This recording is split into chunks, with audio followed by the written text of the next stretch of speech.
Hi, my name is Azad Lassiter, and today I'm going to take you on a tour of a passive house.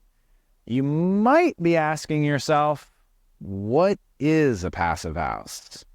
And that's a great question. A passive house is an ideology or a building system that has 5 different principles. Those 5 principles are really great, thick insulation, really great passive windows, really airtight assembly, thermal bridge reduction, and really great ventilation strategy. So our first principle is thermal insulation, and really how that shows up in the house is really, really thick walls. So here I have a little piece of our walls. As you can see, this is 12 inches thick, and that provides a really high R value for us. So our traditional wall may have an R value of R13 to R21. This wall has an R value of over R60, and this panel helps us achieve that.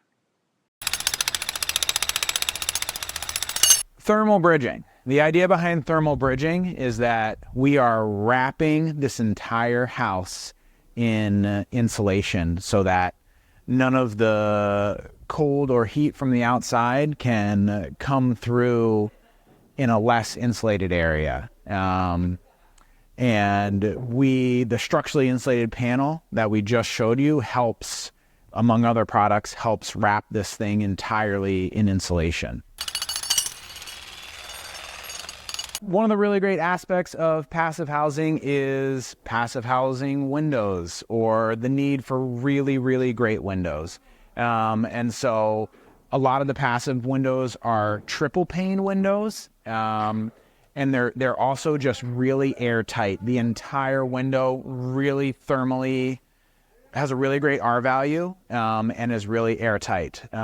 These are European style windows, which are called tilt turn. The Europeans are ahead of U.S. manufacturing in the type of windows that they produce.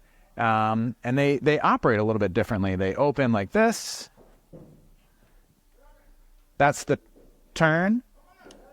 And then they also operate in a different way, like that. And that's the tilt. Airtightness is one of the most important principles of a passive house.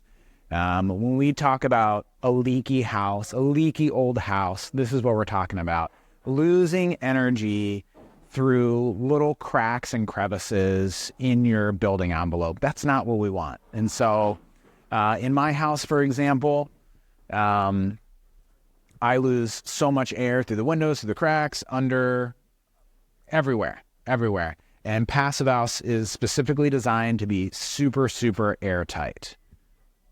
They have a metric that measures this. It's called air changes per hour. And so 1 air change per hour is the entire air in your whole house gets replaced every 1 hour. And what we heat is the air. And if we're constantly replacing it, that's not energy efficient. And so Minnesota code says that you should have 3 air changes per hour. So if every 20 minutes, you're replacing and reheating the air in your house, that's not really efficient. Passive House says we want it to be 0.6 air changes per hour. So that is 10 times better than the house that I live in. And that's significantly better than the Minnesota code. So airtightness is a key to energy efficiency and to durability. All right, so we had talked about how airtight we want the home, right? Some of you may be wondering, what if it's too airtight? Couldn't I suffocate? That's a great question. And so, yes, we do want our home to be airtight. We also want to bring in filtered, tempered air into the space. We want to bring fresh air into the space so we can breathe. And so we do that through some HVAC equipment called an ERV or an HRV. It's basically a box that brings in fresh air from the outside, and then it gets rid of the stale air on the inside of the house. And so it filters that and then it tempers it so the air it's bringing in is close to room temperature. All right, so we talked about the 5 principles of passive housing, but what does that mean to someone who lives in this house? And so it means a few things. It means really, really reduced energy bills. So your utility bill is going to be slashed. We expect these homes to save $200 to $300 on their utility bill every single month.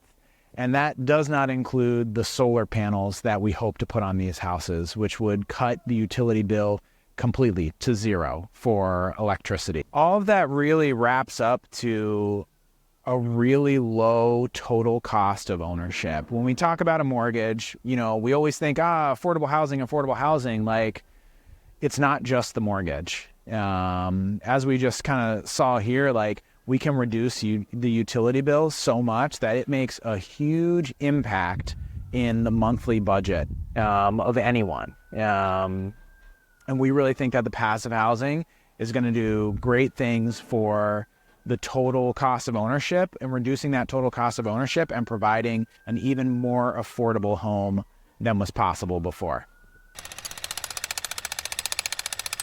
The second thing is that these homes are healthier than normal homes. We talk a lot about air quality now, and we talked a lot about the air tightness of the house, and then we talked about the ventilation of the house. So those two components combined will create a much higher air quality for those that live in the house. And when we talk about childhood asthma, when we talk about the bad air quality that we have, whether it's wildfires, whether it's COVID, these homes are just healthier homes to live in.